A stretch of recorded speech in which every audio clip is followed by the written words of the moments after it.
கெட்டவர்களாக இருப்பார்கள் சொல்லி அல்ல ரசூல்லா சொல்றாங்க. குர்ஆன் எழுத்துக்கள் இருக்கும், இன்னைக்கு என்னாச்சு? அதோடைய ஹிதாயத் இல்ல, அதோடைய ஹிக்மத் இல்ல. அப்ப எது காணாம போச்சு? அப்ப அல்லாஹ்வுடைய தீனை எப்படி நடைமுறைப்படுத்தணுங்கிற அந்த படிப்பினைகள் குர்ஆன்ல இருந்து எடுக்கிறது இல்ல.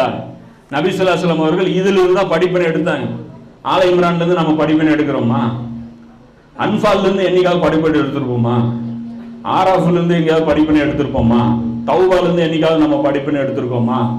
அஹஸாப்ல இருந்து என்னைக்காவது நம்ம படிப்பினை எடுத்திருக்கோம்? அதுலதான் வருது கூட, உஸ்வத்துல் ஹசனாங்கிற அந்த வசனம் கூட அஹஸாப்ல தான் வருது. அஹஸாப்ல இருந்து என்னைக்காவது படிப்பினை எடுத்திருக்கிறோமா? இல்ல. அதுதான் ரசூல்லா வந்து சொல்றாங்க, குழப்பங்களை அவர்களே யாரு ஆலிம்களை பார்த்து சொல்றாங்கல்ல, ரசூல்லா சொல்றாங்க, ஃபித்னாக்கள் அந்த ஆணத்திற்கு கீழே இருக்கிற படைப்புகள்லயே இவங்க தான் கேடு கட்டவங்களா இருப்பாங்க. குழப்பங்களை அவர்களை உருவாக்குவார்கள், அது அவர்களையே சுற்றி சுற்றி வரும். அந்த குழப்பம் அவங்களே, இப்ப இந்த டீம் அந்த டீம் விவாதத்துக்கு இழுக்கும், அந்த டீம் இதுக்கு கூப்பிடும், அந்த டீம் இவனுக்கு காஃபிர் ஃபத்வா கொடுக்கும், இந்த டீம் இவனுக்கு காஃபிர் ஃபத்வா கொடுக்கும், இதே அக்கப்போரா ஓடிட்டு இருக்கும் அப்படின்னு சொல்லி நபி ஸல்லல்லாஹு அலைஹி வஸல்லம் சொல்றாங்க. இந்த ஹதீஸ் பைஹகி இதுல ஷோபுல் ஈமான்ங்கிற அந்த இதுல வந்து 1908வது ஹதீஸா இருக்கு.